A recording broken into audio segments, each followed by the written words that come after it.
you for taking time out of your schedules to join us for what we're really excited to feature in terms of RMED's new toolkits, which is an excellent resource for economic development in Manitoba and abroad.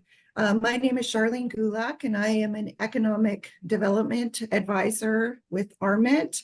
I would just like to remind everyone this morning that we are recording this webinar for resource purposes. If you are having any technical difficulties, please just pop a message in the chat and we'll try to assist you in logging back in.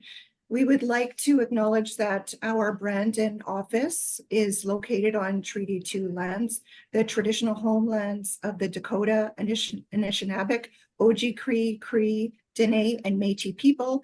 However, our team works throughout Manitoba in the lands of Treaty 1 through 4 and southern portion of Treaty 5.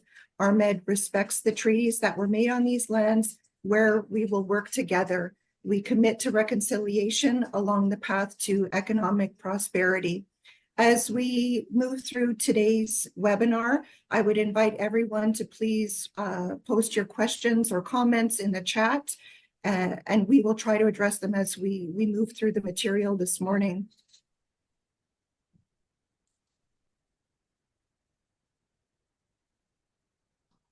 I'll hand the virtual mic over to my colleague, Deanna, to maybe introduce our team. Good morning, everyone. Welcome. It's great to see so many people attending this morning. I'd just like to introduce my colleague, Fumi. She is new to our organization, and Fumi is in the marketing and promotion category. And again, I'm Deanna Fritvinson, Economic Development Advisor for the Interlake and Eastern side and central parts of Manitoba. And I don't believe our Michael Asante is on. He's our policy analyst, but he will be joining us later. Next, I would like to introduce our guests today. We have a few words to say about the wonderful group that we have with us. And the title of our presentation today is Resources for Economic Development.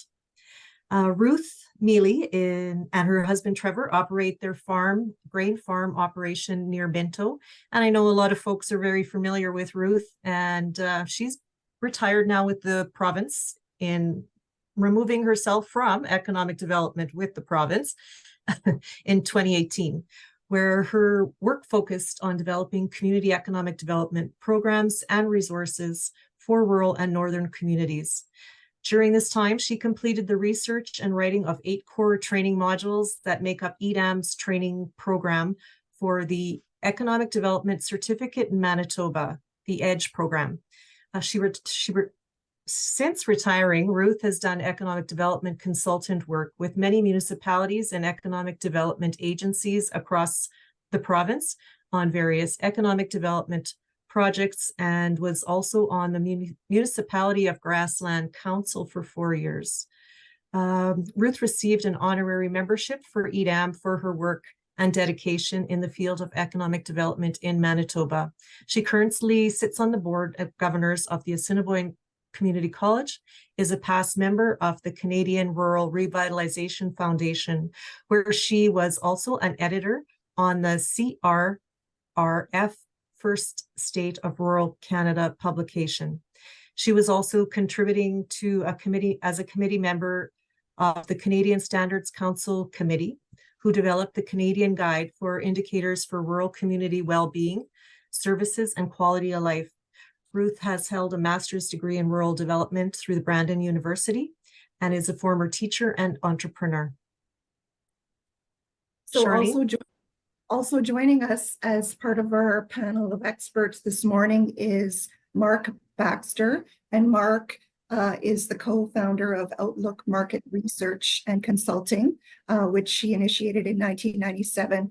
The firm soon gained a specialization in rural economic development and First Nations consulting. Mark's core consulting interests lie in marketing and market research for economic development organizations, as well as their member communities.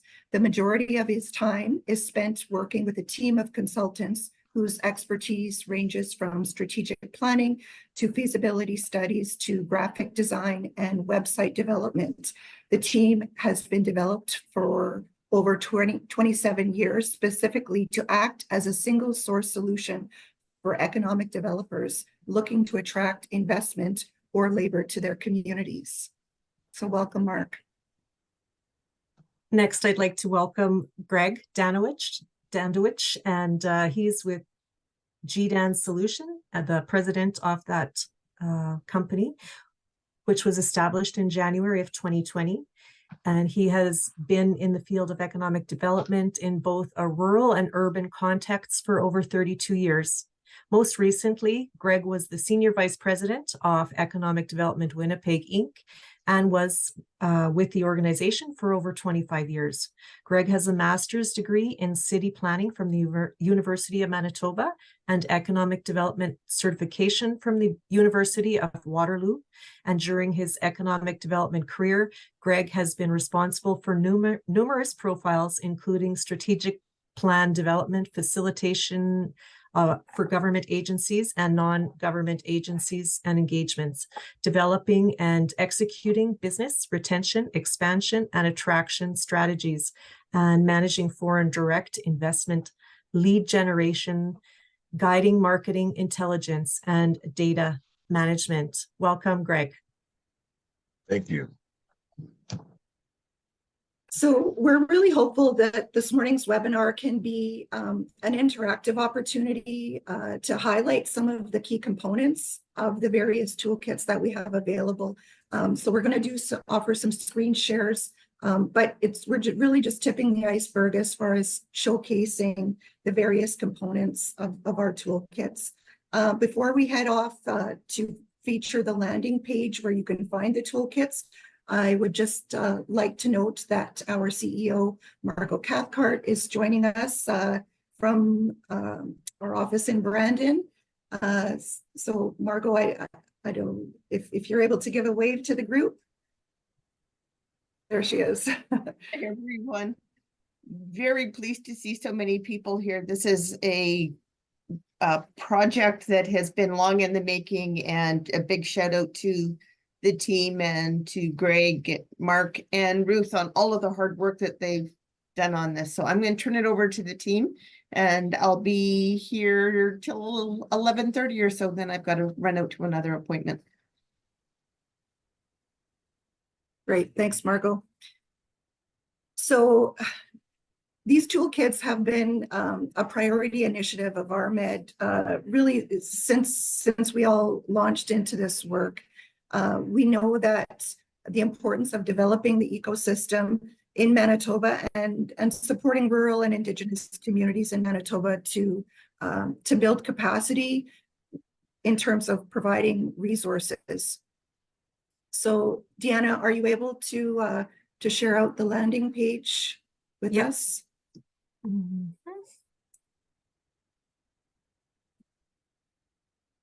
We'll also pop this link into the chat as well. So you'll find all 5 new toolkits here. They're in no particular order. We just want to recognize that they are tailored for community leaders and economic development professionals, as they offer really exceptional strategic insights into business growth, investment attraction, strategic planning, and community marketing. We also recognize that the users of the toolkits are going to be very diverse. We all have unique needs within our communities, whether that be a municipal community or an Indigenous community or a Northern Affairs community. And so utilizing the toolkits may not be like a page 1 to page 50 process. It may be customized based on the unique needs of the user. So when you pop onto one of the toolkits that you would like to download, it asks you for your name and contact details very briefly, and then you'll be able to access that particular toolkit. It'll populate into your inbox. So I think we would like to really move into the content and offer some time for our experts to share some information specifically. So Deanna, do you want to start us Yeah. off? So we have so much to share. We just want to get going. So briefly, questions to our panelists. Can you share a brief overview of the importance of economic development in rural Manitoba and why these toolkits are essential for community leaders, entrepreneurs, and economic development professionals? And Ruth, we'll start with you. Hi, good morning, everybody. Nice to see so many smiling, familiar faces. So why is economic development important in Manitoba? Well, doing economic development in rural Manitoba is really hard. It really is. And we need all the training and the toolkits and the resources that we can get our hands on and the data. And doing economic development successfully in rural development is also especially hard in rural and remote communities because we don't have complete economies usually. We're usually missing businesses within different sectors or services within different sectors. Not like urban areas, not like Winnipeg, where it's really easy to do economic development. Sorry, Greg. We're often lacking skilled workforces. We don't have the infrastructure often or the capacity and that's easy to expand or to build on. And we may be out of the way of major transportation systems and markets. So it is hard doing economic development successfully in rural Manitoba. And it takes some skill, it takes some understanding of the methods and the processes found within economic development. And these toolkits, I think, help provide a lot of that. I have to give a shout out, though, to the Economic Developers Association of Manitoba, who many years ago realized that for Manitoba to move forward in economic development, that there needed to be some trained economic development practitioners. And these toolkits are not meant to take over that or to do anything. They're meant to augment and support those trained economic development practitioners and community leaders. So I just wanted to mention that. The toolkits are also meant for anybody, any community leader that they can take and utilize right away. So that's my first spiel. Thanks. Thanks, Ruth. Now, Greg, what's your insight on that? I'll just Well, review I the have to tell question you, if you yeah, need. no, I got the question. Okay. It's good to know that it's not difficult doing economic development in Winnipeg. I didn't realize that. It's a good comment, but it's interesting you make that statement because I cut my teeth in economic development through Community Futures in 1990 with Northeast Interlake. And it was far more challenging. And it was simply because of the fact that instead of dealing with one council and one business leadership group within the city of Winnipeg, as an example, we were kind of dealing with, 6, 7 different councils, town councils, municipal councils, and you had to aggregate a level of understanding with respect to what is everybody trying to achieve as individual communities and from a broader regional perspective. So rural economic development is critical. It is grinding work, as you said, Ruth. It is really built on being able for communities to do a couple of things. Number one, really understand who they are and what they're trying to achieve in terms of meeting the objectives, I think, what every community wants. And that's really, a sustainable, growing economy, greater prosperity for its citizens, which all equates into a better way of life for everybody. That's number one. Number two, how do you effectively work with your partners? And what I mean by that is typically the adjoining municipalities, because most communities, rural communities, don't have the capacity to do a lot of things that they would like to do. And it's far more impactful when you're able to, from a rural perspective, align common interests and opportunities around, one community and its adjoining municipalities. I think is critically important. Everybody needs to be able to have a better understanding of how do you move things forward. That is based on, as Ruth has said, on data. You need evidence-based information. And then what you really need to be able to do is to understand, well, what does that data mean? How do you contextualize it in order to be more impactful in terms of some of the activities you want to be engaged in, both within your community specifically, but also from the perspective of taking a regional approach. And I think you'll hear region a lot because really that brings a lot more capacity, a lot more value. even from a city of Winnipeg perspective, really needs to work with the metropolitan region of 17 municipalities. That is the only effective way of moving forward to be able to achieve those objectives that, like I said, sustainable growth, quality of life, and greater prosperity for everybody. So yeah, I've had the opportunity to have a foot in both camps, both in a rural context as well as an urban context. And I can tell you, rural is dynamic. It can be challenging, but I think the toolkits that we have here, along with groups like EDAM and some of the work that they have done, I think is really important to be able to have those pathways to provide communities the support and region support to achieve their objectives. Thanks. Thanks, Greg. Now, if Mark would have some insight to share with us. Well, Ruth and Greg really they've said most of what I would say as well, and so So you're going to say ditto?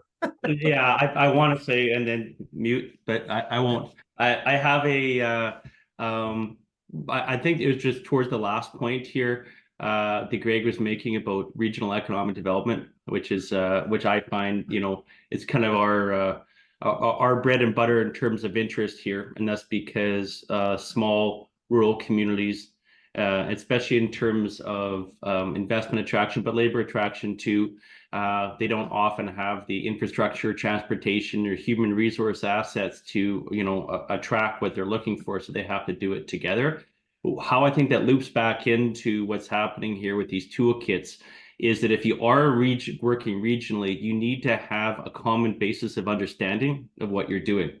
And these toolkits, and Greg and Ruth both mentioned it, a lot of the support that EDAM has provided over the years, it gives a collective basis of knowledge. And so people aren't coming it from apples and from oranges. If you're going to work together, you have to understand the size of the partnership that you're looking at, because sometimes you could be looking at a quarter of the province. Sometimes you could be looking at a rural municipality with like a couple population centers in it. You have to understand the size of what you're looking at targeting. So that regionalization, and I like to use the term sub-regionalization. So there's larger regions, sub-regions, but regardless, if everybody is reading off the same playbook, then you're going to have a common basis of understanding. And I think that's, in my mind, that's what's most important about these toolkits, is in short, having everybody on the same page, because that cooperation, that continued cooperation, is not an easy thing to do. But if you're not starting from the same common basis of understanding, it gets more difficult. So that's my 2 cents for now. Okay, great. Thank you. So aligning partnerships, capacity building, and data is all those key things that we're going to share today. I'll pass it over to you, Charlene. Thank you. We know that planning is critical for communities as well as for organizations to grow and move forward. Ruth, from your perspective, what are some of the key components of the strategic planning toolkit, and how can users really successfully implement the strategic planning processes for development?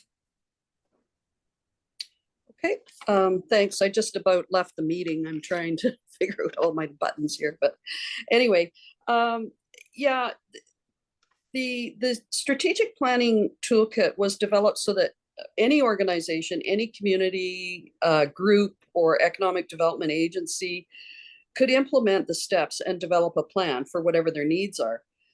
And I'd also like to just do a shout out to Pam McTavish for her contributions to this toolkit. She helped a lot with some research and some great ideas for the toolkit.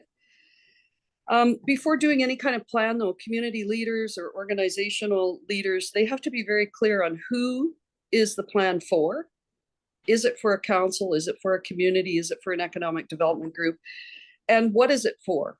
And so you have to be really clear also on who is going to be involved in the planning process, who's going to do the work, who needs to help implement, and there needs to be a clear leader that drives that. It can't be a group. There has to be a single person identified to lead a strategic planning process, whether that's an economic development officer, the chair of your economic development agency, or whatever. The important thing about this toolkit also is that it's not a facilitation training toolkit. It's a tool to help people to develop a plan. It's not meant to train you on how to be a facilitator. And if you want to, can you bring up that slide, Yeah. Hannah? And this is the toolkit in a nutshell. Follows a traditional strategic planning process. Step one, you would assess the community. Can you make that any bigger, Tina? There, so get started. So you assess the community, get the buy-in, build a team, engage stakeholders. Then the next stage is assess and analyze. So depending on why you're doing this, for example, if it's an economic development plan, this is a stage where you want to analyze data. You want to you might do survey groups or focus groups or however, but you really need to assess your situation, whether it's your organization or your community. And this is what makes a strategic plan strategic, where you do that assessment and the analysis of what are your strengths, what are your weaknesses, what are your gaps, and really try to understand what is your situation. And then you identify a wide range of options and opportunities. But the next step is probably the hardest. How do you identify those priorities? And often I think this is where some communities and organizations fall down, is that somebody comes into the meeting and says, we should be doing this. We should be attracting a major manufacturing company to our community. So that could be one of the options, but there really needs to be that step in there where you identify a lot of options and opportunities, but then you narrow it down to priorities that build on your strengths, that fill gaps, that where you have the capacity, where you have the people that can implement the projects, and you have the budget. So identifying that priorities, I think, is really a key step. And there's some good suggestions in the tool on how to do that. Then you develop the action plan. And again, developing the action plan it's not like we will go out and bring more people to the community. The plans have to be really specific. They have to be timeline oriented. There has to be clear outcomes developed and steps along the way, reporting, monitor. And then the last thing is that you kind of hopefully monitor and evaluate your progress. So that's the strategic planning toolkit. Each of those stages is discussed within the toolkit. There's lots of forms to fill out and checklists and activities along the way to help complete a strategic plan. So I hope you get a lot of use out of that toolkit. Mm-hmm.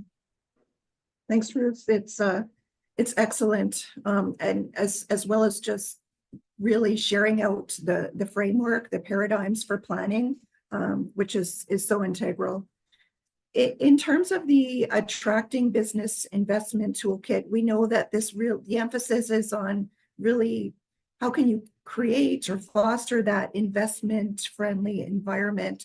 Are you able to elaborate on some of the strategies which this particular toolkit outlines, and how rural communities can really work to effectively identify and attract business investment opportunities? Sure. I just want to start out by saying that the title of this is Attracting Business Investment. Traditionally, communities would look at business investment attraction as the title, which was all about attracting outside investors to come into your community. So this toolkit is specifically designed so that it's attracting business investment through new entrepreneurs, through business expansion. It's trying to attract and encourage business investment at all three of those levels, not just trying to attract outside investment to the community. And again, it's a toolkit that has practical advice, activities and actions that you can take to identify those appropriate business investment targets.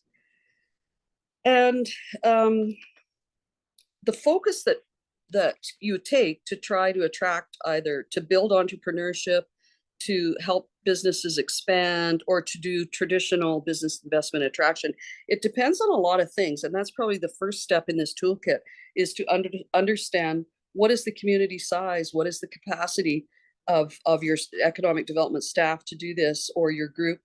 What's your infrastructure capacity? What are your transportation networks? What is the available land? So there's a lot of work that has to happen before you identify those potential business targets.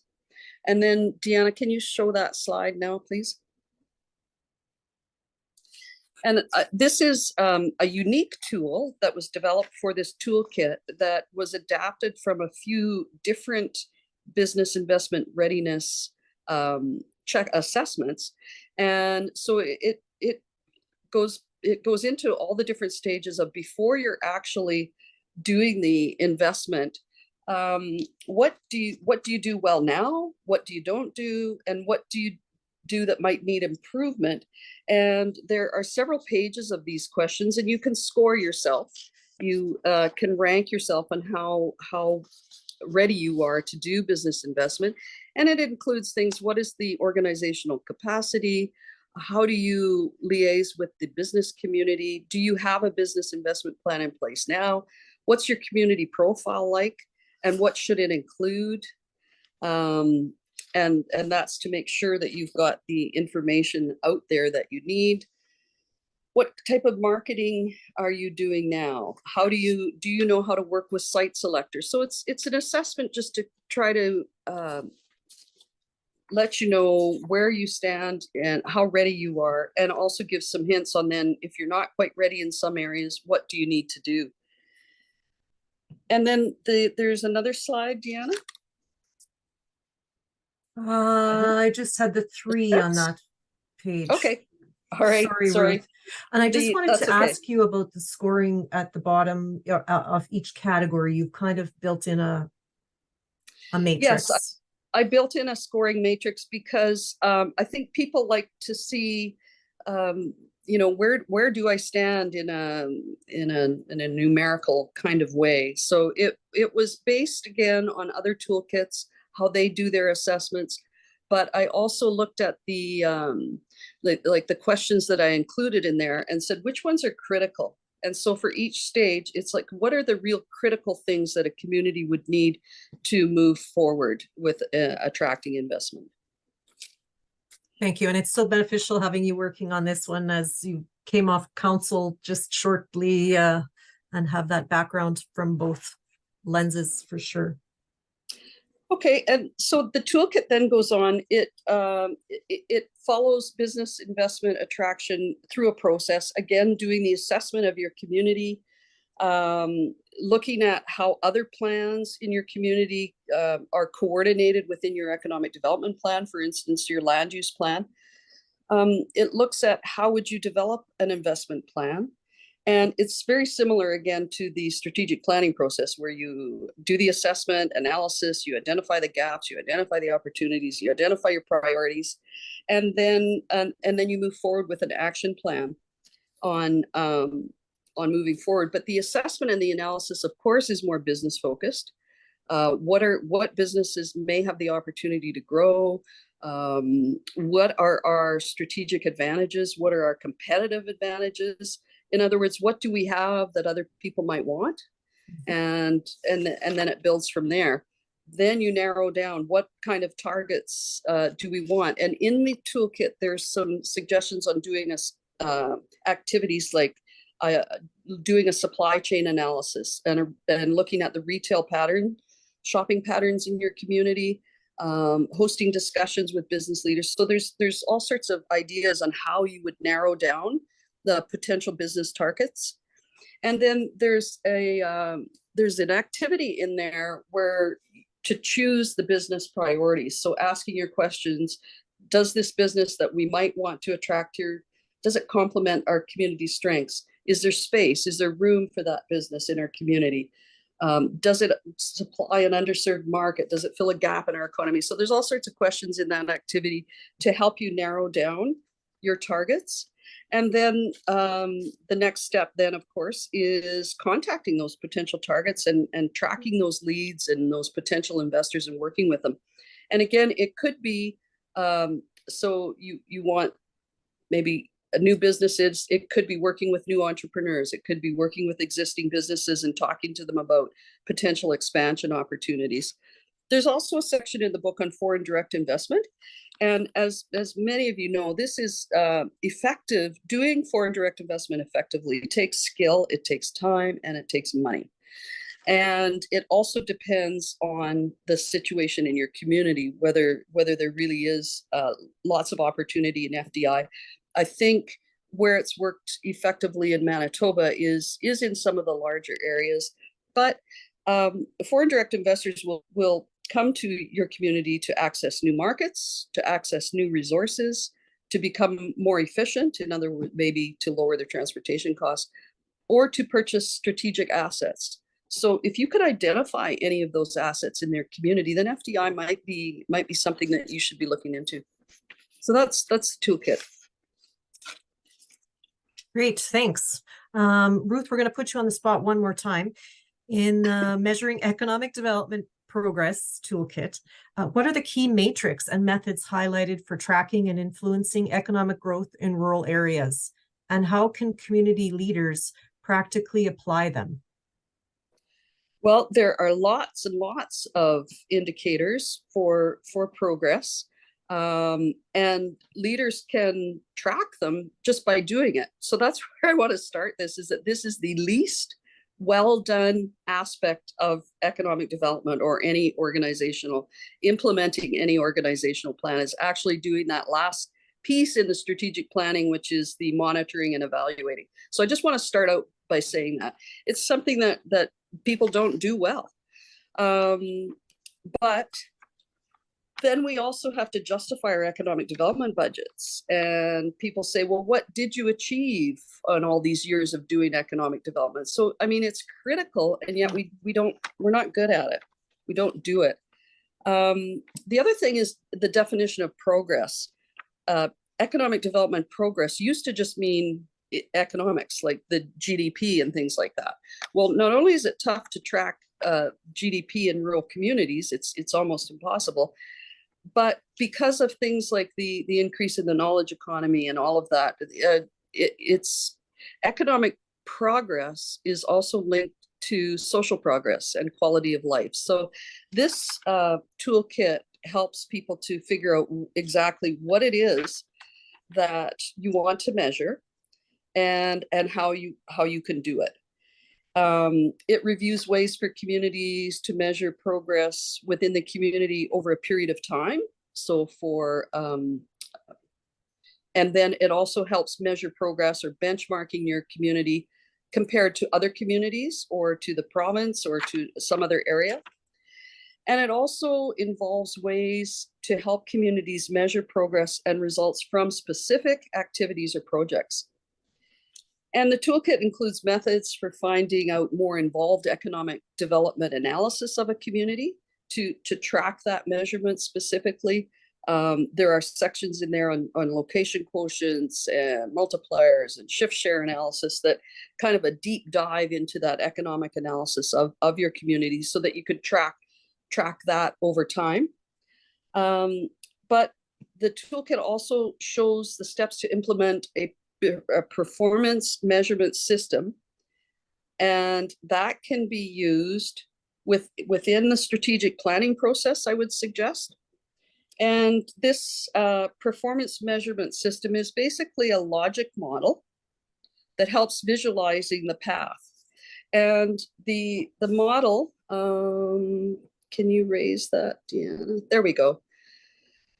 Again, starts with a system. You prepare the team, you identify what you want to achieve, you plan to get there, and you act on your plan. So it's basically a planning model. But within this module, it's each of those steps is identified and described in more detail as it relates to measuring performance.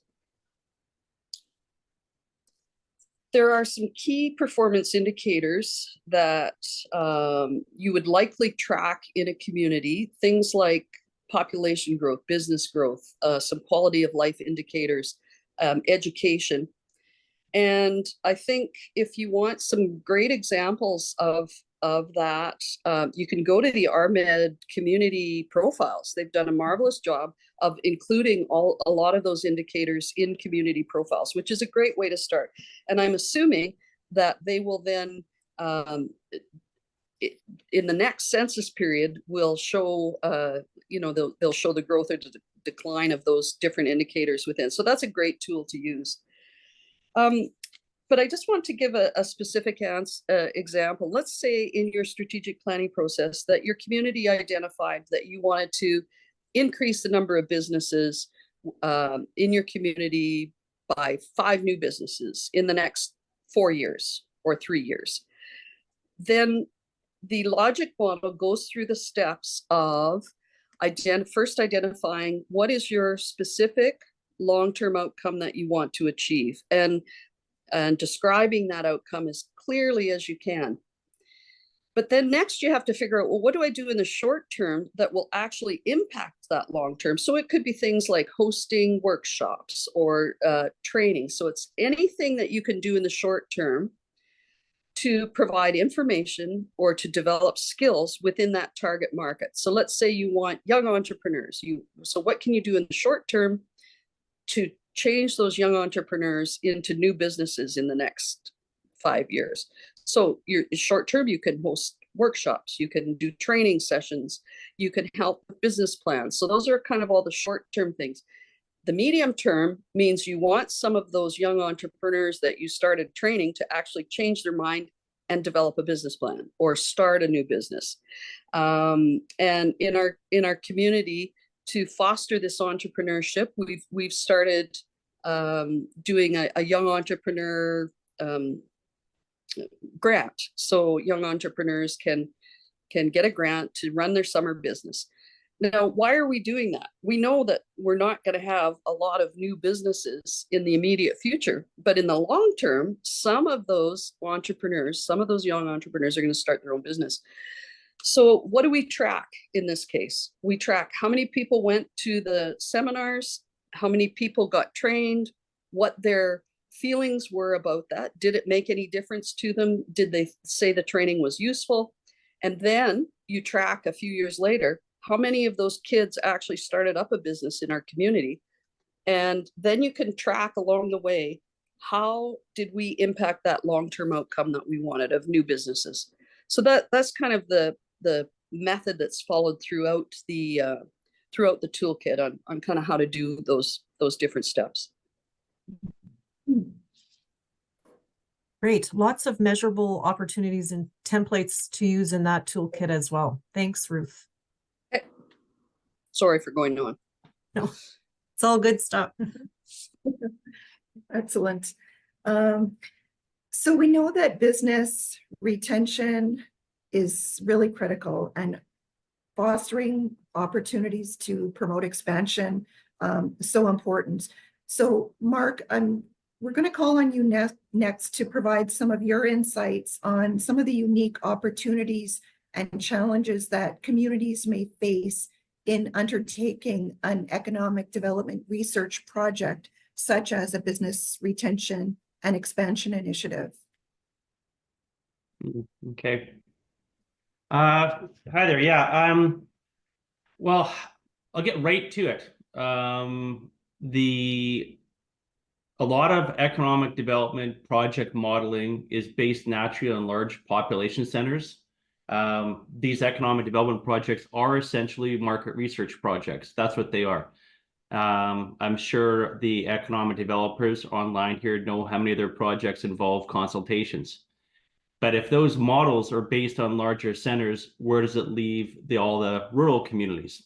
And so what I found very interesting, over time, I've been doing this for over 25 years, and it's market research centered around economic development, is there is a set of opportunities and a set of challenges involved in working with smaller centers. And this comes back to my previous conversation, or my previous comment before about regionalization and why I believe regionalization. Well, I don't believe regionalization is very important. We all do. The issue with regionalization, though, is we kind of know it goes like this, up and down. Everybody gets together. They all understand, yeah, we should work together. We don't have the assets or resources to do this by themselves. But then push comes to shove, a couple of years down the road, somebody gets on council and says, hey, what about my community? We're not getting enough. And then it kind of blows apart and it comes back together again, right? Again, this is why I like these toolkits. Again, to have that uniform base of knowledge here. But getting back to the opportunities and challenges, really it comes down to a concept called the law of large numbers. I talked about this when we were at the EDAM conference last year. We did a little presentation where everybody got out on their phone and they looked at sample sizes, right? And the idea there on a high level for the people who weren't there, some of you might have been there and some of you might not remember. But the idea here is if you are going to, say, take a census across, sorry, I do a poll across Canada, who's going to win the next election, right? You're looking at a situation where you need about a 3,500 person sample size to represent 38 million people in Canada. But if you look at sort of the models and the statistical modeling, what you're looking at to get a significant sample size in a small community, say of 50,000, it's still somewhere only around 400. And if you drop down to a community of 500, it's all of a sudden somewhere around 250 still. So the proportion is absolutely huge. So you ask yourself, oh, how does this work? How is this possible? That you need 3,000 people for all across the country, and you only need a handful of people for your small, and you need a handful of people from a small community number-wise, but proportionally, you could need 250 out of 500 people to have a significant sample. Well, it is the law of large numbers, which basically means that the smaller the community, the larger proportional representation you need to have a statistically significant sample. The example that I used in EDAM last year was, say, if you had, even on this group right here, if I said, to myself and Ruth, what do you like better, hot dogs or hamburgers? And Ruth says hot dogs, and I say hamburgers. We're like, okay, well, we've represented this portion of this population, a fraction what you would for an entire political census across Canada. 2 out of, say, 38 people is a massive number compared to that. But can we really say that based on that sample, that 50% of the people on this call like hamburgers more than hot dogs? And 50% people like hot dogs more than hamburgers? You can't do it. This comes back to the problem of doing business retention expansion. You can't be asking that same question about what you think your most important asset is coming to a community or to attract investment. What do you think the biggest challenges are in the area? You can't ask just a small proportion of people here. You can't go to a community, say, the size of Brandon, which is a fairly big center now. You're still going to have a higher population level to do it. And if you get into a community of, say, like, an RM or something that of a few thousand, you're going to have a huge amount of people you're going to have to survey. Now, so for business retention expansion, this means that your process has to be more rigorous. You have to reach out to more people, which means the consultation process involves the economic development officer even more. Those interpersonal connections and those gatekeepings become incredibly important because you need basically to talk to almost everybody. And if you know a little bit of market research, when your sample size approaches your population size, what do we call that? That's called the census. And I tell clients a lot of times, you almost have to run a census in a small community. And even if it's a regional partnership where you have several small communities, you're really going to have to talk to basically every single business. Why is that important in terms of business retention expansion? That becomes in the planning area of the project. You have to understand the amount of funding you need and the amount of human resources you need to accomplish that. So it seems like that could be a pretty big pain. Whereas if you're in a larger center like Winnipeg, you can just take a smaller sample and it's still statistically significant and it'll work. But in a small community, you have that thing hanging around your neck with, geez, I got to talk to every single person. Well, what's the opportunity here? The opportunity here is you're going to talk to every single person, right? And this is why we love doing business retention expansion projects. Greg and I talk about this all the time when we're working together. If a client comes and says, you know what, we're starting an economic development organization, maybe a regional organization, what's the first thing we should do? Do business retention expansion.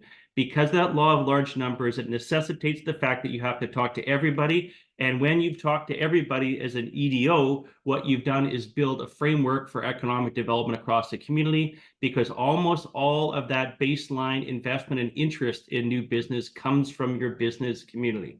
Now, we only have a short time here, and I'm really hoping you guys will be able to take a look through the business retention expansion module and all these other modules. But I have any more questions, I'm here and you can ask. I just happen to have your file open, and I just wanted to share one page from your module or toolkit.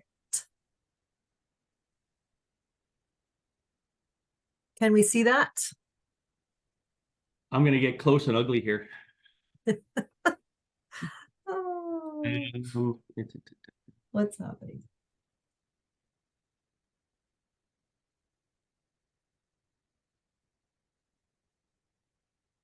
So what are some of the common steps in a traditional BR&E program? And Mark's done a great job of listing some of those.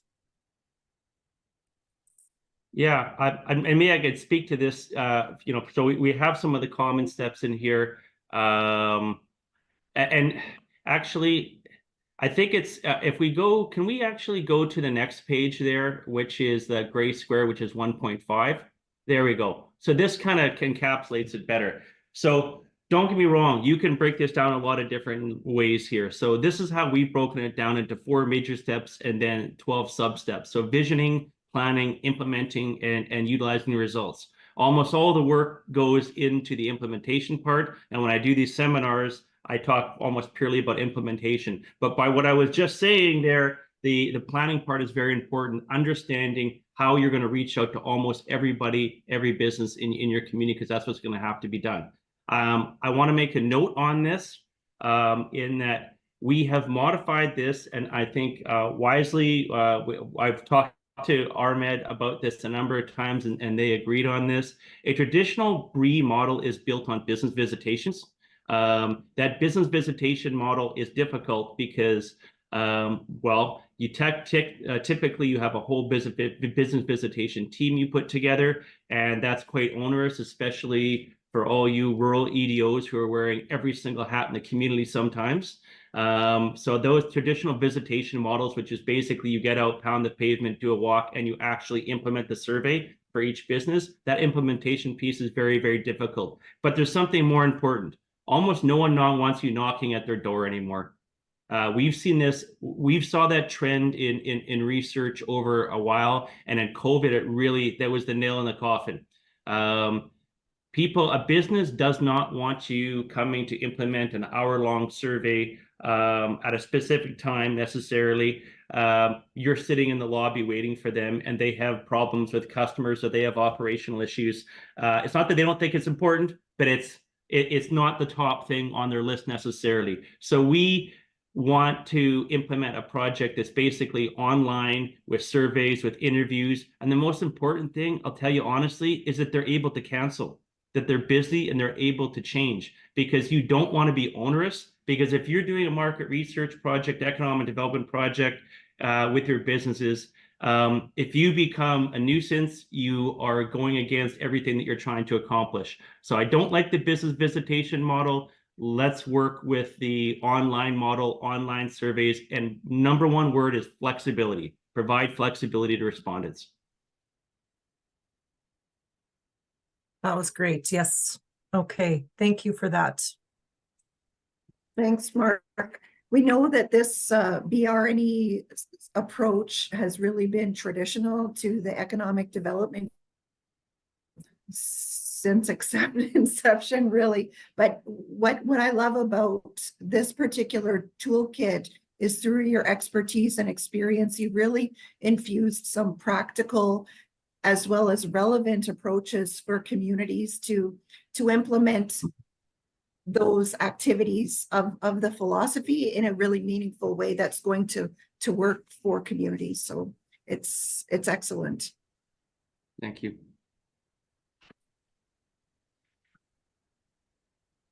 Okay, and now the last question is for Greg, and he will be speaking on our marketing your community and attracting business investment. Community marketing is built upon a solid foundation of market research. What are the key elements that a community needs to incorporate into developing its marketing outreach survey? Right, thank you very much. I think we've heard this time and time again. It's about research, and once again, if you don't have the information, it's very difficult for you to effectively put your market or your community on the market.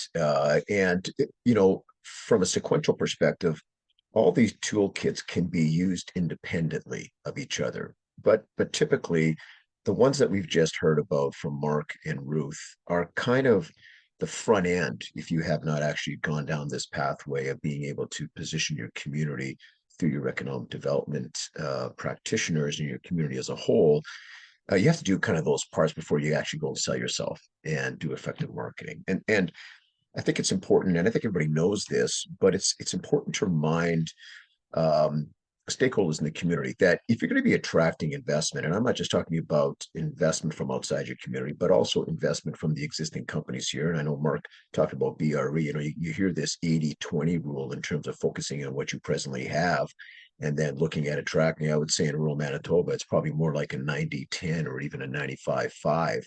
You do want to grow what you have because it's critical, but you also want to be able to inject an opportunity for some outside investment in order to support those community objectives or regional objectives that you have. So to do this, it's long-term. This has to be long-term, and it needs to be sustained.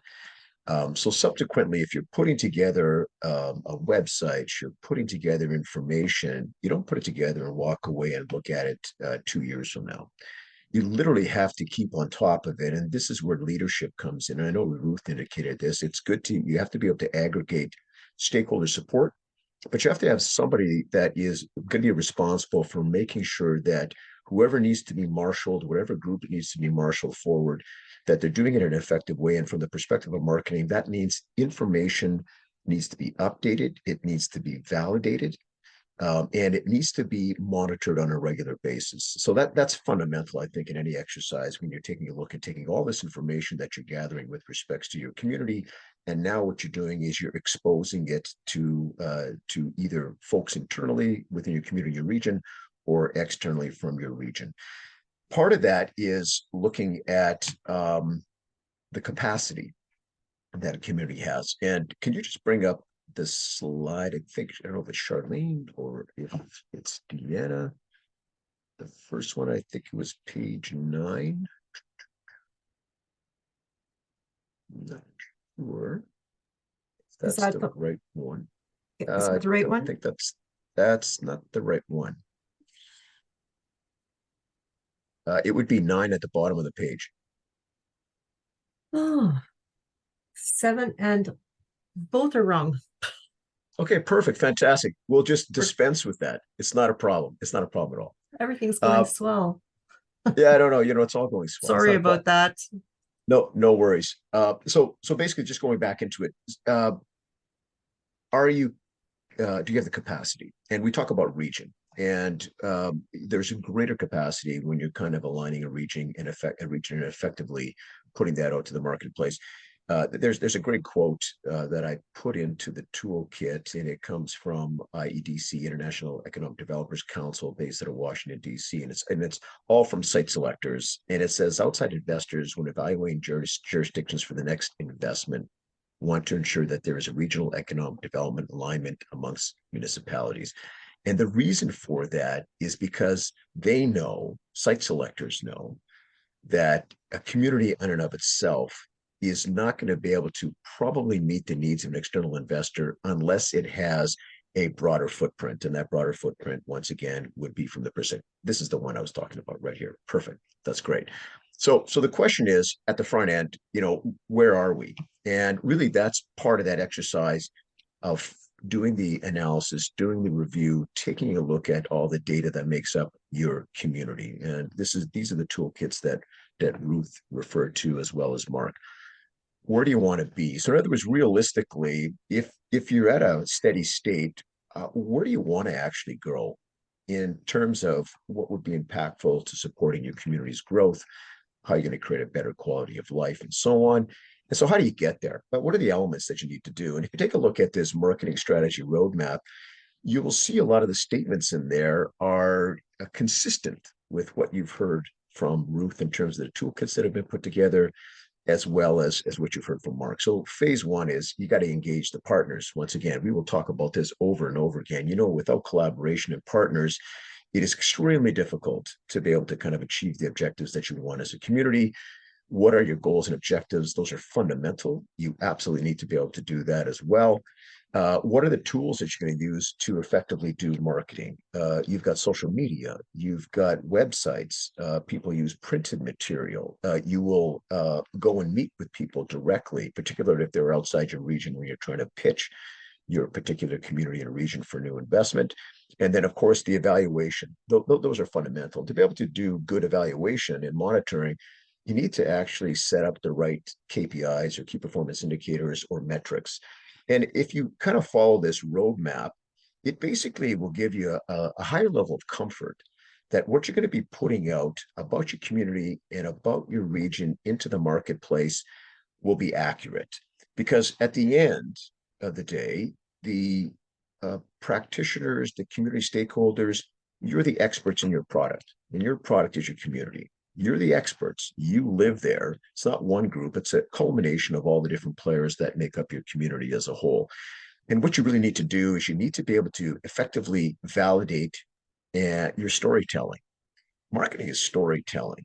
A piece of data means absolutely nothing unless you can effectively characterize what does that mean, contextualize it. So statistics are good, but case studies actually bring data to life. And so your community should talk about not just saying, we've got a low unemployment rate of X. You need to kind of build a story around, well, what does that really mean? Not necessarily to your community, but what does it mean to the target audience that you have? And you have to figure out who those target audiences are based on what your existing capabilities are in your particular community and the region as a whole. And so the hardest part for any community is to own its narrative. Communities want to kind of display their community more than what it really is. And that's not to suggest that you shouldn't be proud about your community, but you really need to do almost like a personal resume on your community.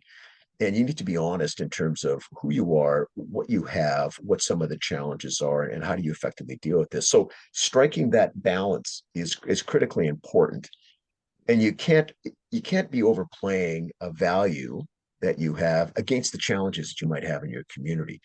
And so that's not a defeatist attitude. What that really is basically saying, look, I'm going to carve out the pieces that I know are going to be extremely valuable in a storytelling manner to present to existing companies that we want to keep here in our community, in our region. We want to expand in our region, and obviously to attract new investment to come into the marketplace. Can you, Deanna, can you kind of slide up? And it would be, I think it's page 20 if you keep going. Getting close. Right here. Perfect. If you want to just go back down. Excellent. So, gotta go back up. It's all right. Right here. Perfect. You can keep it right there. So it's really about what is your why? You need to have a compelling message. What's your why? So you've got your location advantages, and that's what I had mentioned earlier. What are those advantages that you have? And you should be, honest with respect to what they are. You need to determine what a site selector is. And I put site selectors there, but it could be anybody. It could be an existing company. It could be a corporation. But you got to kind of figure out, when you bring those two elements together, what's your why? How are you going to develop your why, which effectively is your elevator pitch? And as we all know, an elevator pitch is like about 60 seconds, 90 seconds tops. And so when you put something out into your marketing campaign, after you've done all the heavy grinding work, which is always ongoing, getting the data, understanding what you're trying to achieve in terms of creating that growth and sustainable growth in your community, how are we going to be able to articulate that particular message? And it's extremely important to be able to effectively do that. And when you're doing that, you also should be developing in such a way that who your target audience is. Is it a developer? Is it talent attraction? Is it a new investor? is it a conversation that you want to have with elected officials in terms of being able to put forward your value proposition because you're looking for some additional support that might be coming or you're trying to achieve? And a lot of that is built around things like enabling infrastructure. So marketing is not just saying, we're a great place to live, work, play, and invest. Every jurisdiction is that. It's not because you're in the center of things, because every jurisdiction will say exactly the same thing. We're in the center, and they will be able to rationalize that all day long. So you need to be honest. You need to be compelling. You need to be able to understand what your why is, and you need to understand where you're directing those messages to the targeted audiences that are critical for your community and your region to be able to attract. And once again, those audiences are broken into a variety of different segments. So those why statements are really important. It has to be built on all that work that is done at the front end, as Ruth has gone through and as Mark has gone through. But I think, once again, the most important thing in all these efforts is it has to be sustained. If it's not sustained, then what will end up happening is that you will go through that cycle, as Mark says. You have this ebb and flow. There's a significant amount of enthusiasm in a community, in a region. We're gathering this data. We're putting out a new website. And then everybody sits back and says the work is done. Well, the work is never done. Economic development is not glamorous. It's great when you can cut a ribbon on a new project that comes in, but it's hard, grinding work. And so subsequently, you need to be able to mobilize your community in such a way that you're doing the heavy lifting to be able to understand who you are, own your own story, which is critical, and then effectively put that out into the marketplace in order to hit those targeted audiences. So I'll leave it there. I know that we're getting close to the end, and I'd love to be able to respond to any questions if possible. Well, I think we have That's some great. tools to get us going on our healthy communities for sure. Charlene, there was a few questions in the chat box. Mhm. Yeah, and I know, of course, one of the questions is sharing of the contact information for our content specialists. I want to remind folks that these are RMED tools, and please reach out to Deanna and myself and others from our team in terms of helping communities to execute and access the various components of the tools. But we have an excellent network, and I'm sure Ruth and Greg and Mark would be pleased to collaborate in terms of sharing out their own contact information as well. One of the other questions that's been posted was seeking out recommendation about which toolkit to start with first for a community that is just beginning to pay attention to sustainable economic development. Does anyone want to weigh in on that?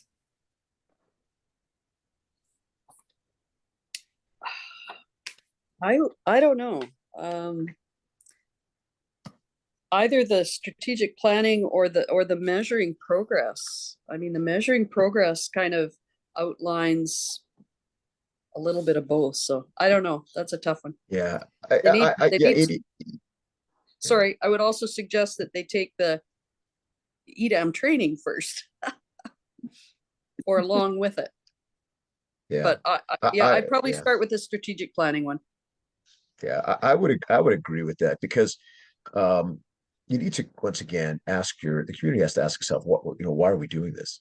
Like, what is the intent? And that's really kind of the initial underpinning for making those decisions to say, we're going to go down this pathway. And I would agree, Ruth. The EDAM courses are very important to kind of explain what is economic development. We have to remember that there are a lot of players that have to get mixed into this, and so therefore you need to have a lot of engagement. And to be able to gain that engagement, you have to articulate why are you doing it. And each one of those stakeholders will have a different interpretation in terms of what it is that you're saying you want to be able to achieve. Elected officials will see it differently. Industry will see it differently. The general community will see it differently. So you need to take the time and the effort. And that's really the beginning point from my perspective in terms of doing that strategy development. So understand why, make sure you have a clear articulation so that you can get the buy-in from the various stakeholders that fundamentally need to be part of this exercise moving forward. That's what I would suggest.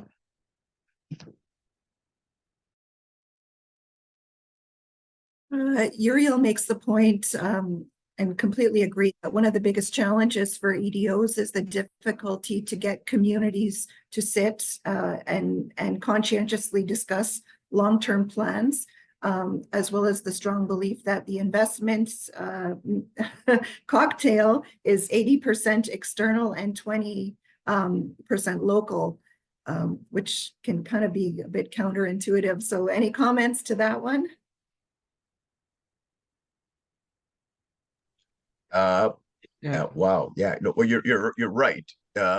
It is extremely difficult to say, oh, by the way, you're not going to be able to see any positive results from this for the next 5 years or 3 years. Like, how do you say that?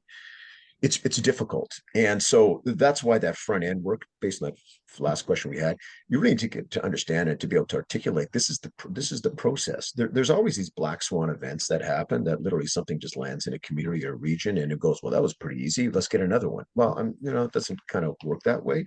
So you need to be able to have your narrative clear. There's no easy answer other than trying to make sure that all the stakeholders that need to be engaged and understand that this is a long-term process see themselves in this. They all have to see themselves as part of this process. And I know that, Mark and I, we take a look at things. We try and identify something that provides some early wins so that you can keep momentum going. And some of those early wins, and I don't want to take the wind out of your sails because, Mark, you're probably going to talk about this, but, things like being able to begin putting positive messages out, and how does that resonate with the community internally? So there's no easy answer to this other than if there's a commitment to move forward from administration, from other stakeholders and so on, that you need to be able to make sure they see themselves in it and try and build them some easy success, or early success is not necessarily easy. I would also suggest start with a small project. And then in the measuring economic development progress, use activities 2 and 3 on developing your project outcomes, so that then you can clearly go back to the community people that are involved in your small projects to show, yeah, we achieved this. And so start with a small project. Mm-hmm. What was the 80-20 investment piece there? 80 external, 20 internal. Was that the?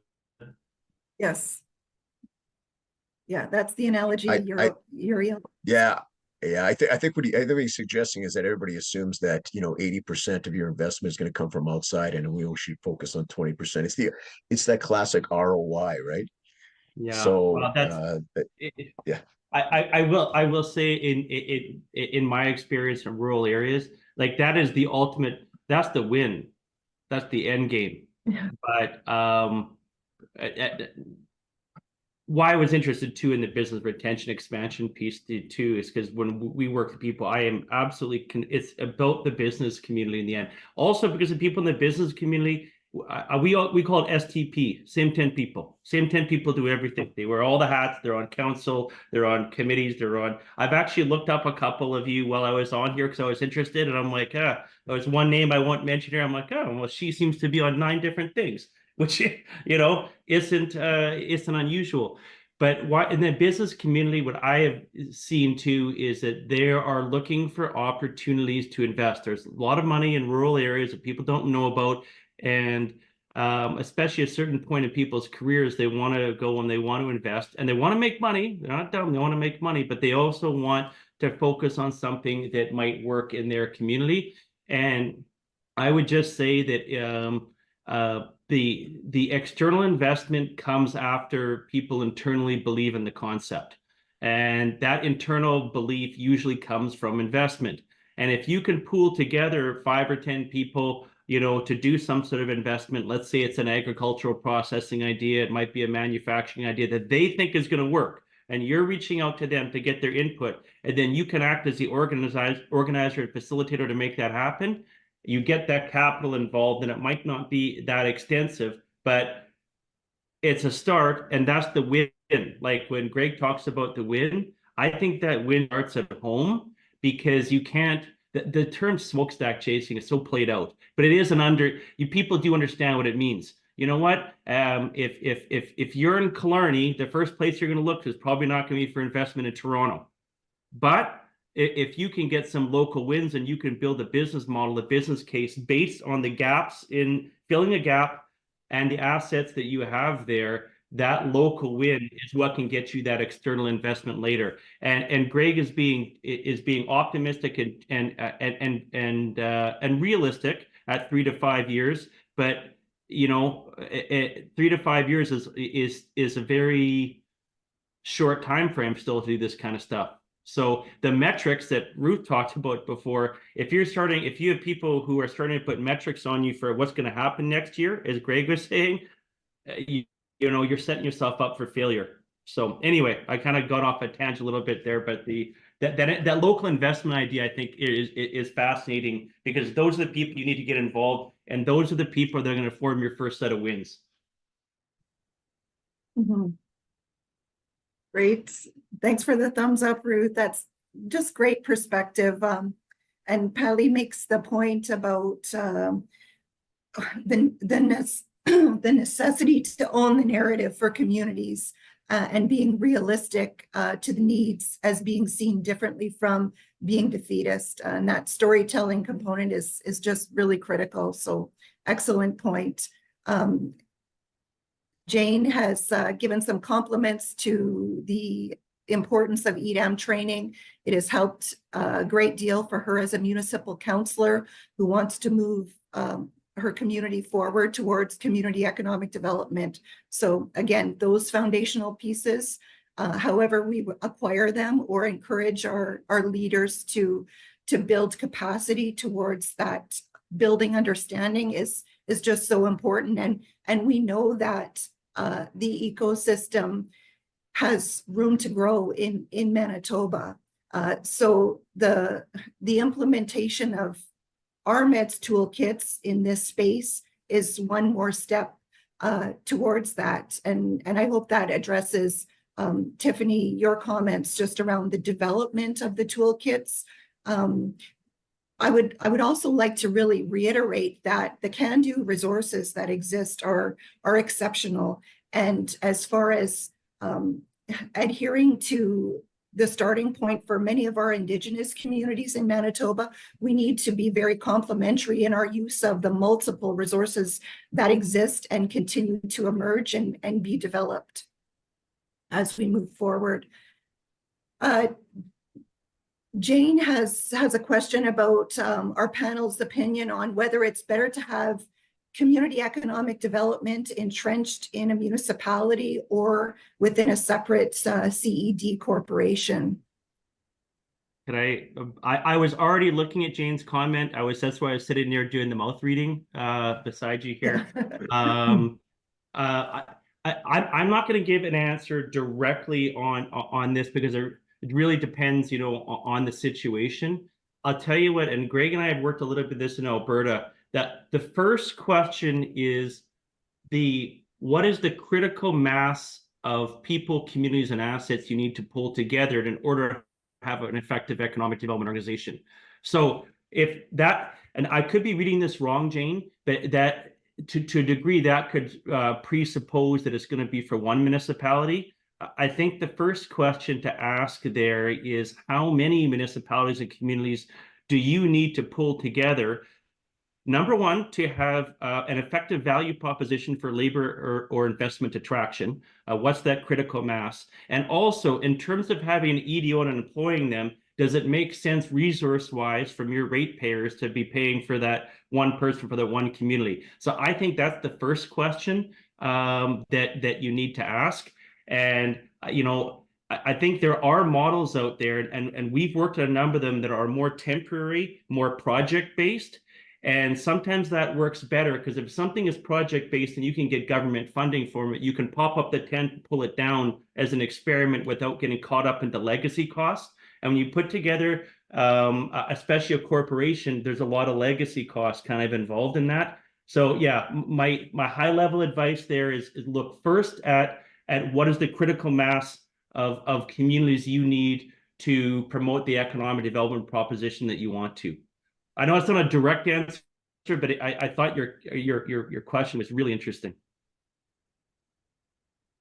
Yeah, and I would agree with that. I mean, in a lot of cases, you may have communities say, all we need to do is to hire somebody, and the terms of reference or mandate is to go and bring in a 100-person company. Well, that makes absolutely no sense whatsoever. You need to really understand, once again, why are you doing this? What if your community hasn't actually done anything in terms of formalizing an economic development approach, you need to kind of go down that pathway first before you determine what are the assets that you need from a human capital perspective. And then, to Mark's points, then you can kind of understand, what is this going to look like in terms of an organizational lens. And that is not just for your single community, but also in terms of the types of relationships, the relationships you should be having with those municipalities that make up your region. For sure. I just have to commend Monique with respect to her comments about the work that she's responsible for with 15 small communities in 2 municipalities and the need for collaboration versus competition. So again, just a very accurate reflection on the landscape within Manitoba and the challenges that we're up against. And yes, Vince, this webinar will be available for sharing hopefully later this afternoon or tomorrow morning online. So I would just once again like to thank everyone for taking time and the really insightful questions and comments. Thanks to the panelists for your expertise. And as we continue to see these tools being executed in communities, we just look forward to the successes and best practices in terms of outreach as well as execution. Before we wrap up today, I just wanted to give some special attention to an upcoming RMED initiative where we're looking to celebrate this year's International Women's Day on March the 8th with the theme of Counter In, Invest in Women and Accelerate Process. So we're looking to honor the incredible women within the ecosystem and economic development across Manitoba and invite all of you to be part of this celebration. So whether you're a woman economic development practitioner or of women economic development practitioners in Manitoba, we would invite women to send a photo of us striking a pose with a heart symbol and send it to us and answer the following questions. What inspired you to pursue a career in economic development? And what's one key lesson or takeaway you have learned in your career?